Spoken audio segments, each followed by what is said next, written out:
कभी कभी आपने सोचा है कि आप अंदर से इतने हर्ट होती हैं, फिर भी आप कुछ बोल क्यों नहीं पाते, चुप रहती हैं जबकि आप अंदर से टूट रही होती हैं। सच्चाई पता है क्या है? आपके पास वर्ड्स होते हैं, आपके अंदर पेन होता है, लेकिन आपकी आवाज नहीं निकलती।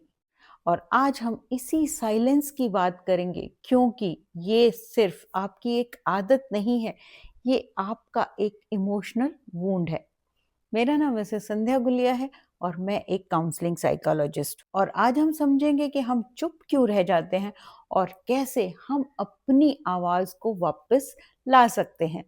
तो सबसे पहले समझने की जरूरत है कि हम हर्ट होते हुए भी चुप क्यों रहते हैं, और इसका सबसे बड़ा रीजन है हमारी चाइल्डहुड कंडीशनिंग।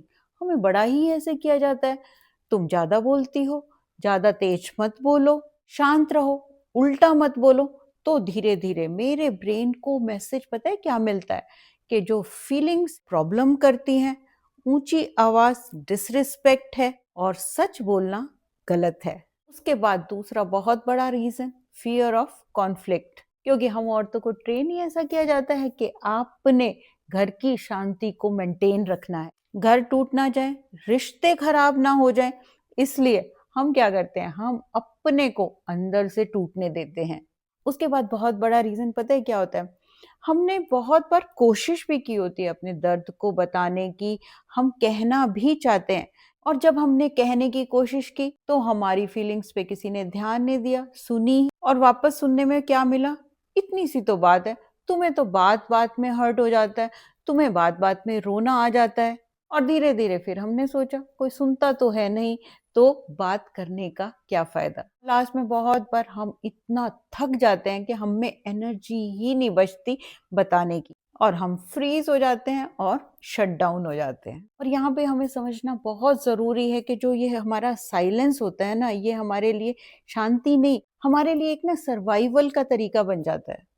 जो लोग हर्ट होते हैं ना और वो चुप हो जाते हैं, तो इसका मतलब ये नहीं है कि वो कमजोर हैं और वो अपनी बात नहीं कहते, लेकिन वो क्या कर रहे होते हैं, अपनी जगह को सेफ बनाने की कोशिश कर रहे होते हैं। और ये साइलेंस ही उनके लिए एक सर्वाइवल मैकेनिज्म होता है। अगर मैं बोलूंगी तो बात बढ़ जाएगी, अगर मैं सच बोलूंगी तो ब्लेम मुझ पर ही आ जाएगा, और अगर मैं इमोशनल हुई तो मैं ही ओवर रिएक्टिव लगूंगी। और इन सब चीजों को अवॉइड करने के लिए हम बोलते नहीं है, लेकिन इन्होंने मुझे प्रोटेक्ट किया, लेकिन धीरे धीरे ये ही मेरे लिए प्रॉब्लम बन जाती है। और इससे क्या होता है, इससे दो चीजें होती हैं, जब हम हर्ट होते हैं और फिर भी हम नहीं बोलते, और आपके अंदर ना ट्रस्ट, लव, क्लोजनेस धीरे धीरे ना कम होती जाती है। और दूसरी चीज इससे क्या होती है, जब आप ऐसा करती हैं, अपने अंदर कांस्टेंट हर्ट को रखती, तो आप शब्दों से नहीं कहती, लेकिन आपका शरीर, आपकी बॉडी बोलना शुरू करती है। आपके अंदर चेस्ट टाइटनेस रहती है, एंजाइटी रहती है, कांस्टेंट हेडेक्स रहते हैं, आप इमोशनल नमनेस फील करते हैं, और बिना किसी कारण के आपको रोना आ जाता है। आप तो चुप रहती हैं, लेकिन आपकी बॉडी चुप नहीं रहती। तो चलिए देखते हैं कि आप अपनी आवाज को कैसे वापस पा सकती हैं। आवाज को वापस पाना ये एक प्रोसेस है, एक दिन में नहीं होता, लेकिन आप छोटे छोटे स्टेप्स लेकर आप अपनी आवाज को वापस पा सकती हैं। इसके लिए सबसे पहला जो कदम है वो है अपने आप की फीलिंग्स को फील करना, अपने आप को परमिशन देना। मैं इम्पोर्टेंट हूँ, मेरी फीलिंग्स इम्पोर्टेंट है, और मुझे भी बोलने का हक है। उसके बाद समझना ज़रूरी है कि चीज़ें एकदम नहीं होती, और आप एकदम से बोलना स्टार्ट नहीं करेंगी। इसके लिए थोड़ी-सी हम एक्सपोज़र थेरेपी यूज़ करते हैं, जैसे कि आप पहले किन्हीं सेफ लोगों के साथ बोलना प्रैक्टिस कीजिए, जिन पर आप ट्रस्ट कर सकती हैं। वो आपके रिलेटिव हो सकते हैं, आपके क्लोज़ फ्रेंड हो सकते हैं, या फिर थेरेपिस्ट के सामने आप अपनी फीलिंग्स को शेयर करने की प्रैक्टिस कर सकती हैं। उसके बाद ज़रूरी है आई फील स्टेटमेंट यूज़ करना, कि मुझे ऐसा फील होता है। ये मत कहिए कि तुम गलत हो, बल्कि ये कहिए कि मैं ऐसा फील करती हूँ। कोई लड़ाई नहीं, कोई ब्लेम नहीं, सिर्फ ऑनेस्टी से बात कीजिए। उसके बाद ज़रूरी है छोटी-छोटी बाउंड्रीज़ को बनाना, नो कहना सीखना।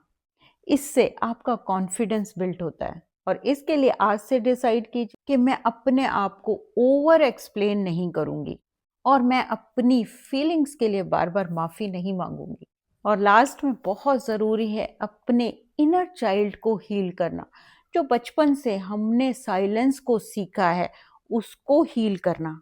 आपके अंदर जो छोटी सी इनर चाइल्ड है, छोटी सी लड़की है जिसने सीखा है चुप रहना, जो कि आपके आगे खड़ी है और बोलने से डरती है, उस छोटी लड़की को प्यार से कहना कि तुम्हें भी हक है बोलने का। थेरेपी, जर्नलिंग, इमोशनल हीलिंग से ये डर धीरे धीरे डिसॉल्व होते हैं। तो लास्ट में मैं कहना चाहूंगी कि आप चुप इसलिए रहती हैं कि आपने सीखा ही ये है, लेकिन आज से विद अवेयरनेस आप अपने साथ एक नया पैटर्न शुरू कर सकती हैं। आवाज धीरे धीरे निकलती है, पर जब निकलती है तो वो आपको आजाद कर देती है।